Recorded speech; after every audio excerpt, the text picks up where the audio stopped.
જય હનુમાનજી મિત્રો, આજ મારા કલેજાનો એક જન્મદિવસ છે.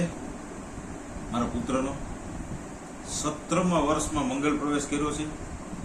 તો નાની એવી પાર્ટી રાખી છે અને જમણવાર પર રાખ્યું છે નાનકડું એવું.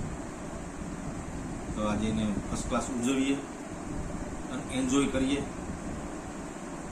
એનો વિડીયો મૂકું છું. જય હનુમાનજી.